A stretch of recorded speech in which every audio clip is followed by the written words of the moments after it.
నీ కృప చొప్పున నీ సేవకునికి మేలు చేయము, నీ కట్టడలను నాకు బోధింపుము.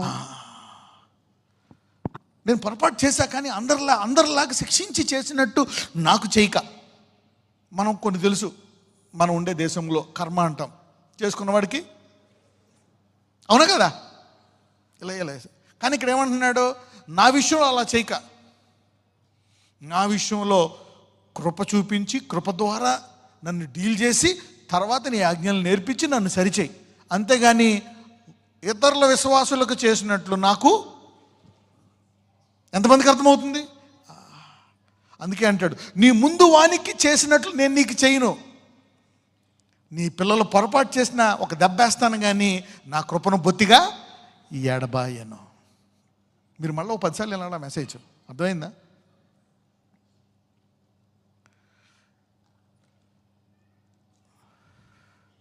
నాకు చాలా మెసేజెస్ వస్తూ ఉంటాయి, ఇన్స్పిరేషన్, లోపల ఇన్స్పిరేషన్ అందరికీ వస్తాయి, దేవజనులందరికీ వస్తాయి, మీకు వస్తాయి మెసేజెస్. ఈ సామ్ 118 అనే మెసేజ్ నేను రక్షింపబడిన తర్వాత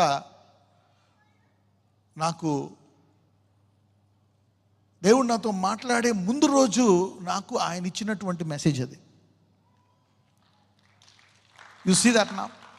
so don't forget that message, don't forget that message. అంటే ఇక్కడ ఏం చెప్తున్నాడు?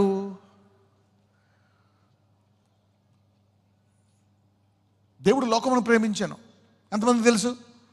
God is love. God loved the whole world. Yes. God loved Israel. Yes. God loved. దేవుడు లోకాన్ని ప్రేమించాడు, కరెక్టే. దేవుడు ఇజ్రాయెల్ని ప్రేమించాడు. కానీ ఎక్కువ ప్రేమించాడా?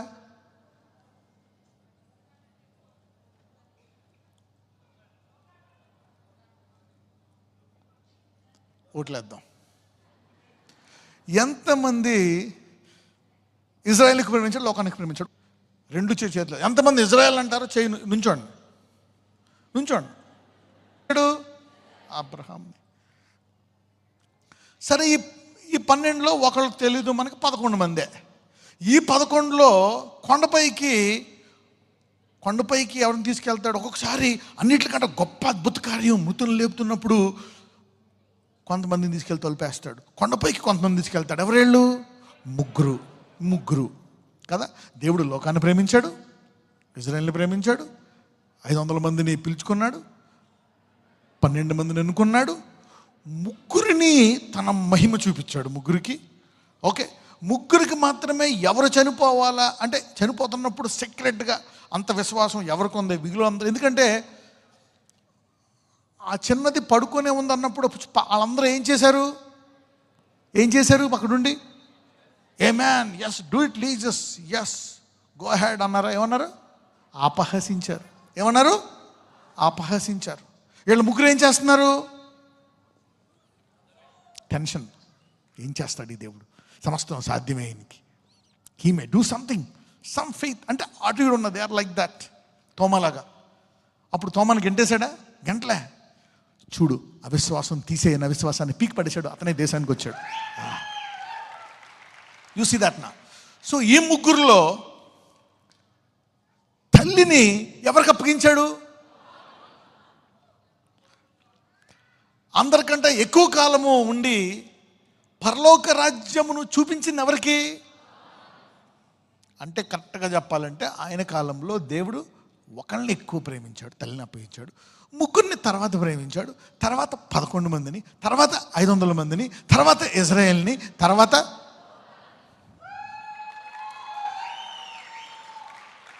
యు గెటింగ్ మీ నా? ప్రేమ గొప్పది అని అన్ని అధ్యాయుల్లో కల్లా ఒక అధ్యాయం గురించి భయంకరంగా చెప్తాడు. నువ్వు ప్రేమించకపోతే నరహంతకుడివే అని. ఎవరికి ఇస్తాడు? యోహానికి ఇస్తాడు.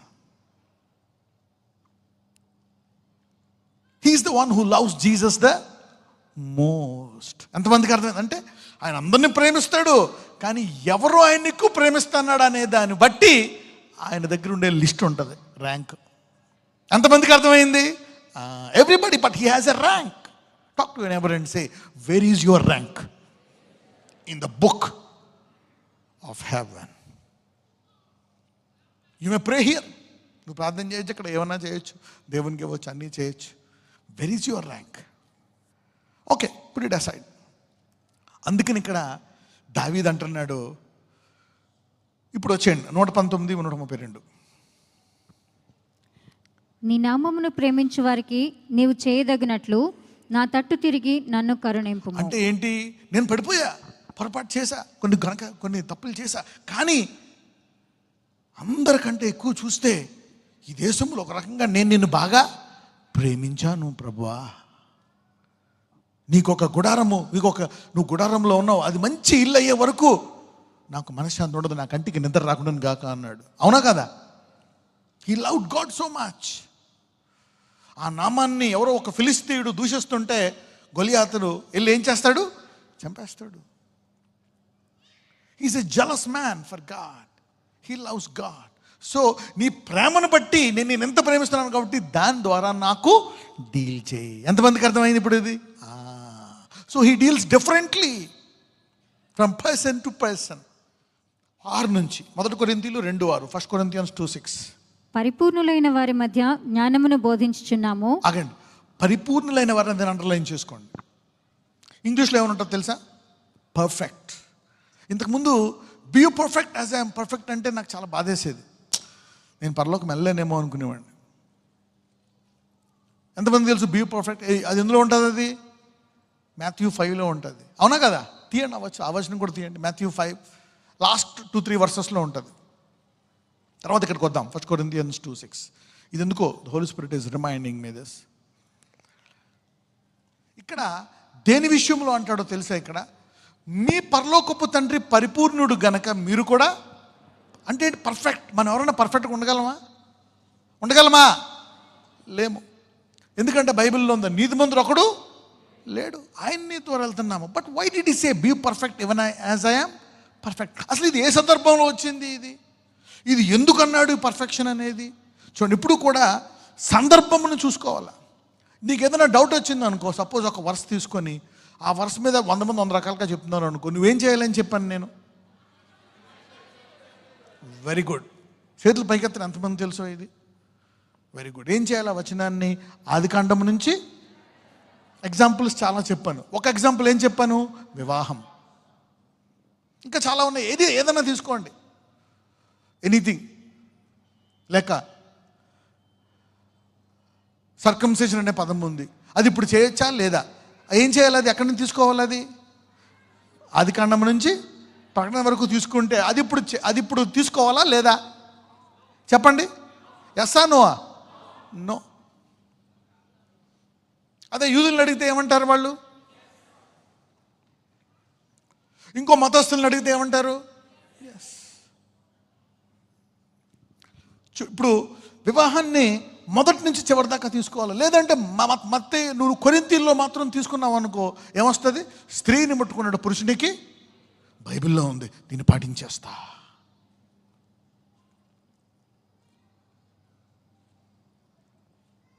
నా ఇప్పుడు పరిపూర్ణుడు ఎందుకు అంటున్నాడు ఇక్కడ? ఎందుకంటే ఆ పైన కొంచెం పైకి వెళ్దాం.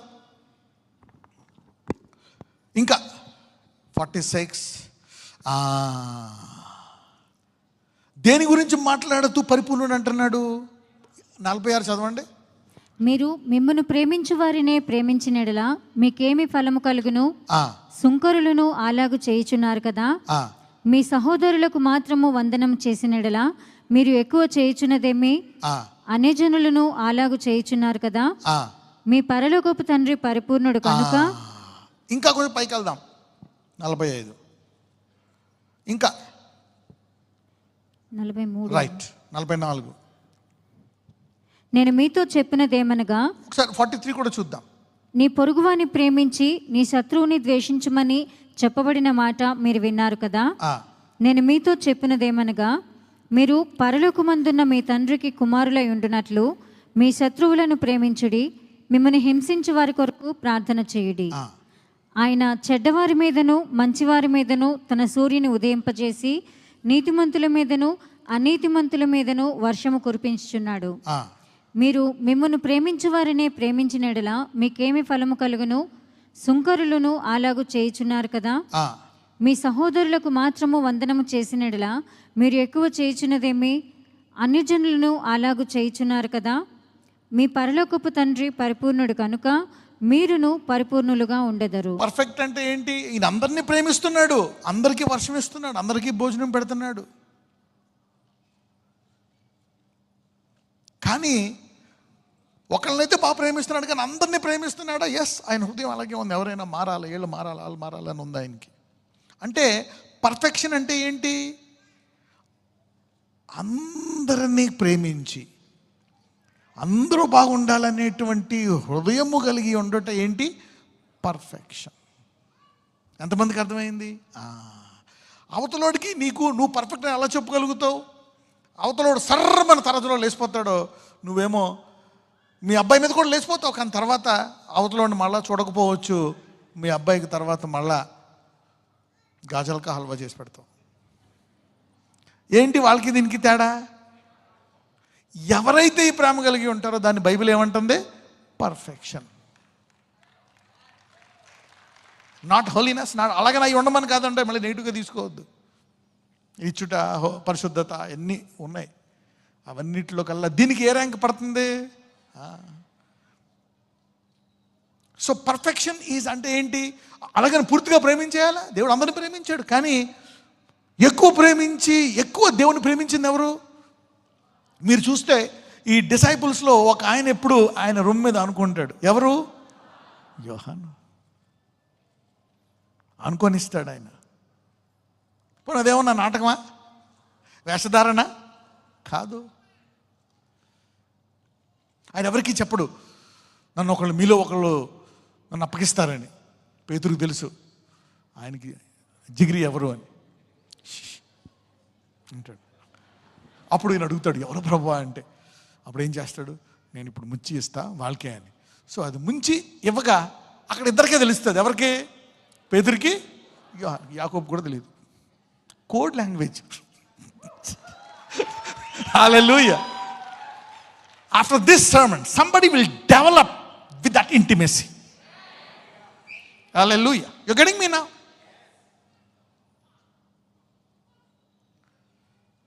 పాపులారిటీ కోల్పోవచ్చు, you may lose anything, but the love should be there. దీన్ని ఏమంటున్నాడు? పర్ఫెక్షన్. ఓకే, అందుకని ఇప్పుడు ఇక్కడికి వచ్చాయండి, కొరింథీలకు వచ్చాయండి. అంటే మరీ పర్ఫెక్షన్ కాదు, శత్రువులు కాకుండా వీడు మారిపోతే బాగుండు అని ఒక మాట కదా. వీడు మారి నన్ను హింసించకుండా వాడు పనివాడు చేసుకుంటే బాగుండు, రక్షంబడి.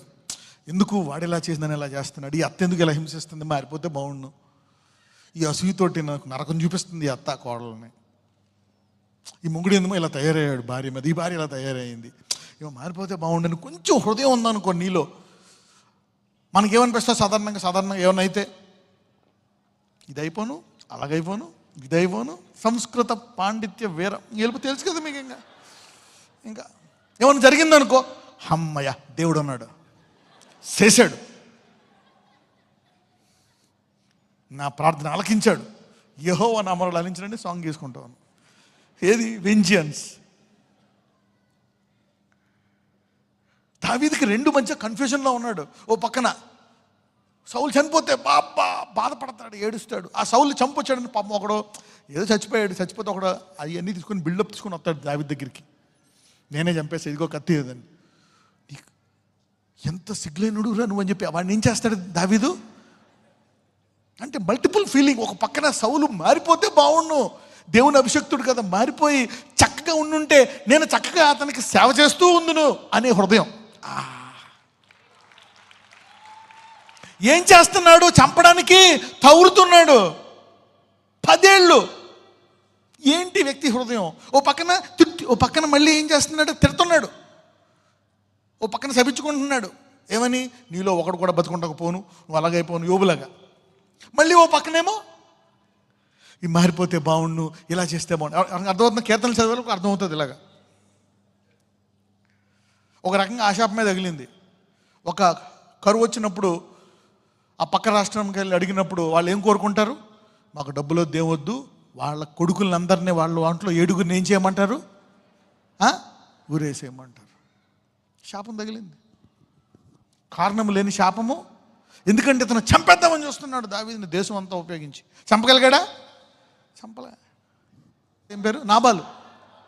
ఏం చేయడానికి వెళ్ళిపోయాడు? నాబాల్ని చంపడానికి వెళ్ళిపోయాడు. ఉంది, కానీ ఎప్పుడైతే మళ్ళీ జ్ఞాపకం చేశాడో అతను మారిపోతే బాగుండు, మూర్ఖుడు పోనీ, 6 నెలలు కష్టపడ్డాను, వేస్ట్, వదిలేశాడు.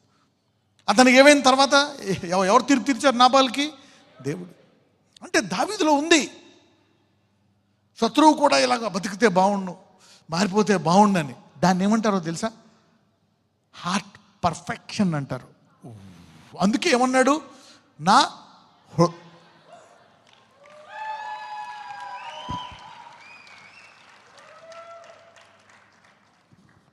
చెవులు గనవాడు, హృదయం కలిగిన వాడు అర్థం చేసుకున్నగాక.